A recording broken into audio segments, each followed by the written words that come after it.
नमस्कार बंधुरा आपनारा निश्चयই জানেন সম্প্রতি ভারতের national security advisor Ajit Doval Paschimbanga সফরে এসেছিলেন। কিন্তু কোটি টাকার প্রশ্ন হচ্ছে তিনি হঠাৎ কেন পশ্চিমবঙ্গ সফরে এলেন? কি এমন কারণ ঘটল যেখানে ভারতের জাতীয় নিরাপত্তার উপদেষ্টার প্রধানকে স্বয়ং ছুটে আসতে হলো? তাহলে কি পশ্চিমবঙ্গে সত্যি সত্যি কিছু বড় ঘটনা ঘটতে চলেছে, নাকি পশ্চিমবঙ্গে সত্যি সত্যি আইসিসের নেটওয়ার্ক অ্যাক্টিভ হয়ে উঠেছে, নাকি পশ্চিমবঙ্গে ইসলামিক খিলাফত প্রতিষ্ঠার রীতিমতো ষড়যন্ত্র চলছে? আজকের এই ভিডিওটাতে আমরা কিন্তু এই সমস্ত বিষয়গুলি বিস্তারিতভাবে বিশ্লেষণ করে দেখে নেব এবং জানব কেন পূর্ব ভারতে বিশেষ করে পশ্চিমবঙ্গ এবং আসাম দিনকে দিন ভারতের জাতীয় নিরাপত্তার জন্য রীতিমতো হুমকি হয়ে উঠছে।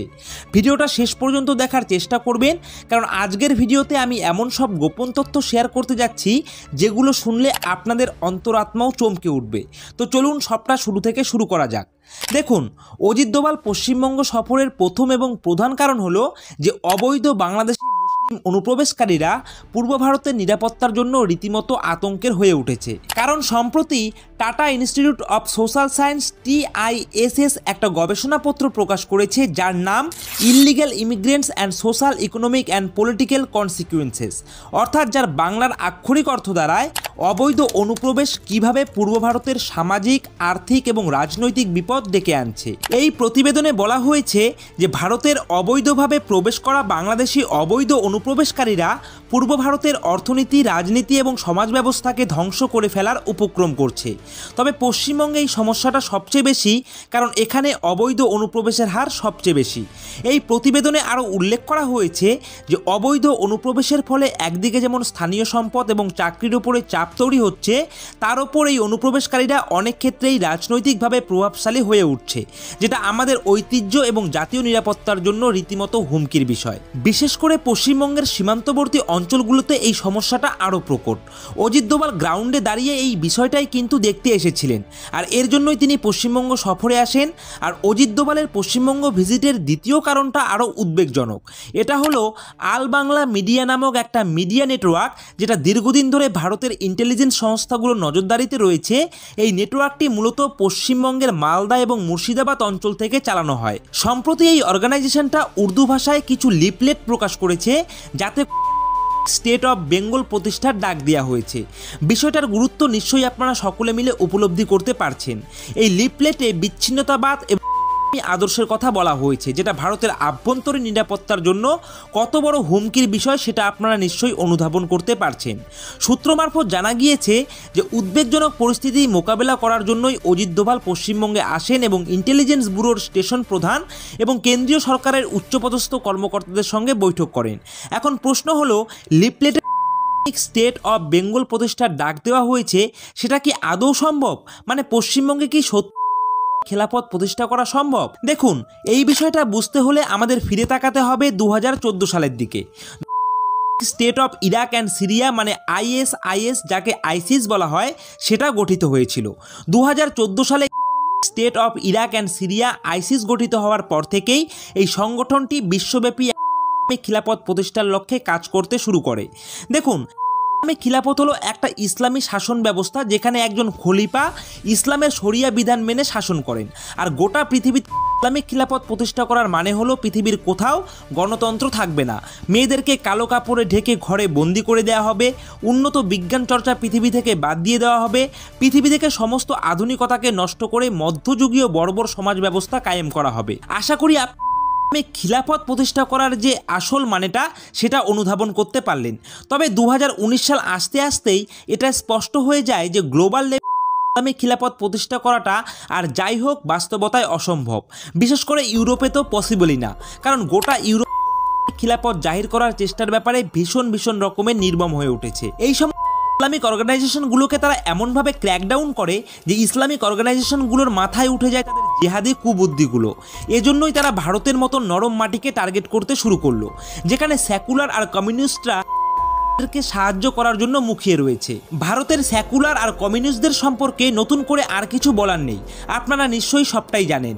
আর এই প্রেক্ষাপটে পাকিস্তানের গোয়েন্দা সংস্থা ISI আইসিসের সঙ্গে যোগাযোগ করে ভারতে আঞ্চলিক খিলাফত প্রতিষ্ঠা করার কাজ করতে শুরু করলো।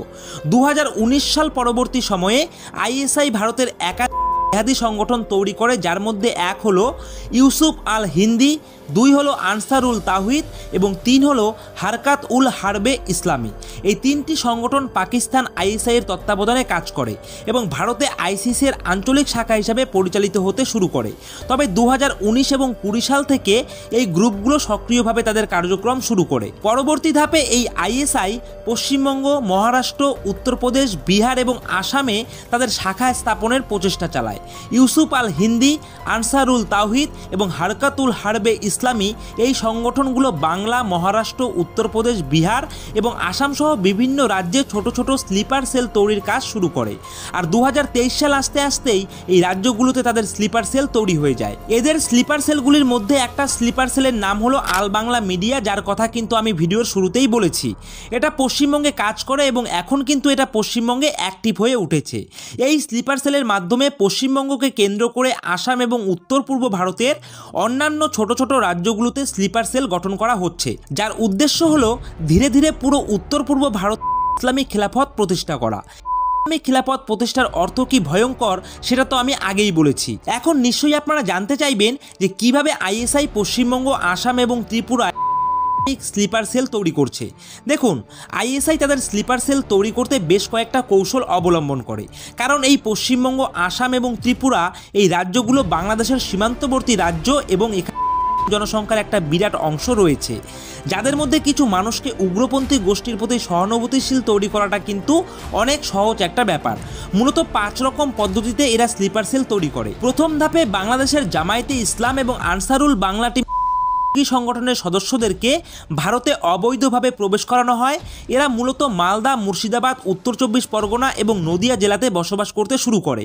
এরা ভারতে এসে ফল বিক্রি, হকারি বা গ্যারেজের মতন ছোটোখাটো কাজ করে এবং ফেক ডকুমেন্টস বানিয়ে আরও দেরকে পশ্চিমবঙ্গে প্রবেশ করায়। তারপর ধীরে ধীরে জায়গায় জায়গায় ছোট ছোট ঘরোয়া মিটিং করে ইসলামিক খেলাফতের বিষয়ে লোকজনকে মোটিভেট করে এবং এর সাথে কিছু কিছু স্থানীয় অপরাধ চক্র এবং মাদ্রাসা ভিত্তিক চরমপন্থী সংগঠনগুলোর মাধ্যমে তরুণদেরকে প্রভাবিত করে ধীরে ধীরে তাদের দলকে ভারী করে তোলে। এবং দ্বিতীয় ধাপে মাদ্রাসা এবং রেডিক্যাল প্রতিষ্ঠানগুলোর মাধ্যমে চরমপন্থার বীজ বপন করা হয়। কিছু বিদেশি ইসলামিক প্রচারক ভারতীয় ভিসা নিয়ে ভারতে ঢুকে চরমপন্থী মতাদর্শ ছড়ানোর কাজ করে। সোশ্যাল মিডিয়া যেমন হোয়াটসঅ্যাপ, টেলিগ্রাম, ফেসবুক, ইউটিউব ব্যবহার করে তরুণ ইসলামিক আইডিওলজি দ্বারা প্রভাবিত করা হয়। আর তৃতীয় ধাপে এই কাজে ফান্ডিং বাড়ানো হয়। মূলত হাওলা রুটের মাধ্যমে পাকিস্তান এবং মধ্যপ্রাচ্য থেকে অর্থ আসে। এছাড়া বাংলাদেশি এবং রোহিঙ্গা অনুপ্রবেশকারীদের মানব পাচার এবং মাদক ব্যবসার মাধ্যমে ফান্ডিং ছড়ানো হয়। এছাড়াও ফেক এনজিও খুলে কিন্তু বিদেশি অনুদানের নামে উগ্রপন্থীদেরকে সাহায্য করা হয়। চতুর্থ ধাপে তারা এই রাজ্যগুলোর স্থানীয় রাজনৈতিক এবং প্রশাসনিক দুর্বলতাকে কাজে লাগাতে শুরু করে। মানে সীমান্ত এলাকায় কিছু দুর্নীতিগ্রস্ত পুলিশ এবং প্রশাসনের লোকজনকে ঘুষ দিয়ে আরও বেশি করে অনুপ্রবেশ ঘটাতে থাকে এবং রাজনৈতিক নেতারা ভোট ব্যাংকের স্বার্থে এই চরমপন্থী অনুপ্রবেশকারীদেরকে আশ্রয় দিতে শুরু করে। আর যদি কখনো এটা মিডিয়া বা প্রশাসনিক তদন্তের আওতায় চলে আসে, তাহলে প্রশাসনের মধ্যে থাকা কিছু সফট এই তদন্ত প্রক্রিয়াকে স্লো করে দেওয়ার জন্য রীতিমতো জান লাগিয়ে দেয়। আর পঞ্চম ধাপে মিডিয়া এবং সোশ্যাল মিডিয়ার মাধ্যমে খিলাফত প্রতিষ্ঠার বিষয়টাকে গোটা রাজ্য জুড়ে প্রচার করা হয়। যেমন আল বাংলা মিডিয়া নামক এই মিডিয়া গ্রুপটা পশ্চিমবঙ্গে ভীষণভাবে সক্রিয়, যারা তরুণদের মতাদর্শে প্রভাবিত করছে। টেলিগ্রাম, হোয়াটসঅ্যাপ এবং কিছু এনক্রিপ্টেড অ্যাপে যেমন আইএসকেপি, যার ফুল ফর্ম হচ্ছে ইসলামিক স্টেট খোরাসান প্রভিন্স, এর দ্বারা কিন্তু প্রচারণা চালানো হয়। আর এভাবে ধীরে ধীরে পশ্চিমবঙ্গকে ঘাঁটিতে পরিণত করে পশ্চিমবঙ্গকে একটা সেফ হ্যাভেন বানিয়ে উত্তর পূর্ব ভারত এবং আসামে এরা চরমপন্থী কার্যক্রম চালায়। কার্যক্রম বলতে বাংলাদেশের মৌলবাদী সংগঠনগুলোর সঙ্গে যোগাযোগ রেখে ভারতীয় ভূখণ্ডে নাশকতা চালানোর কথাকেই কিন্তু আমি বোঝাতে চাইছি। আর দীর্ঘ মেয়াদে ভারতে খেলাফত প্রতিষ্ঠার পরিকল্পনাকে বাস্তবায়িত করার জন্য এরা স্লিপার সেল হিসাবে অপেক্ষা করে। অবশ্য ভারতের গোয়েন্দা সংস্থাগুলো এবং এনআইএ ইতিমধ্যেই ইউসুফ আল হিন্দি, আনসারুল তাহুদের সঙ্গে যুক্ত বেশ কয়েকজনকে গ্রেপ্তার করেছে।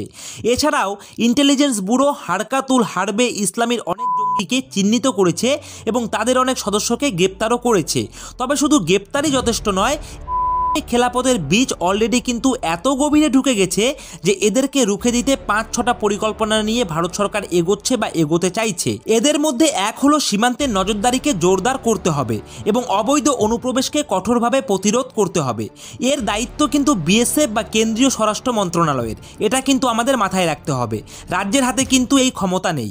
2, মাদ্রাসা এবং এনজিওগুলোর কার্যক্রমকে নিয়মিতভাবে পর্যবেক্ষণ করতে হবে। 3, ভোট ব্যাংকের স্বার্থে সন্ত্রাসীদেরকে রাজনৈতিক আশ্রয় দেওয়াটা বন্ধ করতে হবে। এই ব্যাপারে কিন্তু আমাদের রাজনৈতিকভাবে এগিয়ে আসতে হবে। সোশ্যাল মিডিয়ার মাধ্যমে চরমপন্থী প্রচারের বিরুদ্ধে কড়া পদক্ষেপ নিতে হবে এবং সাধারণ নাগরিককে এই বিষয়ে ভীষণ রকমের সচেতন করে তুলতে হবে। তবে সবচেয়ে বেশি কেন্দ্রীয় স্বরাষ্ট্র মন্ত্রককেই দায়িত্ব নিতে হবে, কারণ এই সমস্ত জাতিগুলো পৃথিবীতে যে নরক বানাতে চায়, পৃথিবীর সভ্য সমাজের এটা কিন্তু আর জানতে বাকি নেই। তাই এদের জন্য সহিষ্ণুতা আর সহানুভূতি দেখানোর কোনো রকমের দরকার নেই। এদেরকে দমন করার একটাই রাস্তা, সেটা হলো ঢিলের বদলে পাটকেল ছুঁড়ে মারা। আর এই রাস্তায় এদেরকে এমনভাবে ক্র্যাকডাউন করতে হবে, এমনভাবে দমন করতে হবে যাতে বাকিরা ভয়ে সিটিয়ে থাকে। তবে পূর্ব ভারতে সেকুলার আর কমিউনিস্টদের সংখ্যা কিন্তু কম নয়। জিহাদিদের বাড়বাড়ন্ত সামলানোটা এখানে কিন্তু যথেষ্টই কষ্টসাধ্য। এরা ভীষণ ভয়ঙ্কর, আর তার থেকেও ভয়ঙ্কর হলো এই সেকুলার আর কমিউনিস্টরা। নিশ্চয়ই আপনারা আমার সঙ্গে এই বিষয়ে একমত পোষণ করবেন, কারণ এরাই কিন্তু এদের একমাত্র আশ্রয়দাতা। আর এদের সংখ্যা আমাদের রাজ্যেও বড় কম নয়। তাই ভিডিওর শেষে এসে জানতে চাইবো আপনারা কি মনে করেন যে পশ্চিম স্টেট অফ বেঙ্গল প্রতিষ্ঠা সত্যি কি সফল হতে পারে? নিচের কমেন্ট বক্সে কমেন্ট করে আপনারা আপনাদের মতামত জানাতে ভুলবেন না। কারণ আজকের ভিডিওটা এখানেই শেষ করছি। আশা করছি আপনারা সম্পূর্ণ ভিডিওটা দেখে অনেক কিছুই বুঝতে পেরেছেন। তো ভিডিওটি ভালো লাগলে অবশ্যই ভিডিওটিতে লাইক করবেন। আর আপনারা যদি আমাদের এই নিউজ জিওপলিটিক্স ইউটিউব চ্যানেলে নতুন হয়ে থাকেন, তাহলে অবশ্যই আপনারা আমাদের এই নিউজ জিওপলিটিক্স ইউটিউব চ্যানেলটিকে সাবস্ক্রাইব করে দিয়ে পাশে থাকা বেল আইকনটিকে বাজিয়ে দেবেন। আর এই গুরুত্বপূর্ণ ভিডিওটা আপনাদের প্রত্যেকটি বন্ধুদের সঙ্গে প্রচুর পরিমাণে শেয়ার করবেন। আর অবশ্যই আপনাদের গুরুত্বপূর্ণ মতামত কমেন্ট সেকশনে লিখে জানাবেন। তো বন্ধুরা, আজকের ভিডিওটা এখানেই শেষ করছি। জয় হিন্দ, জয় ভারত।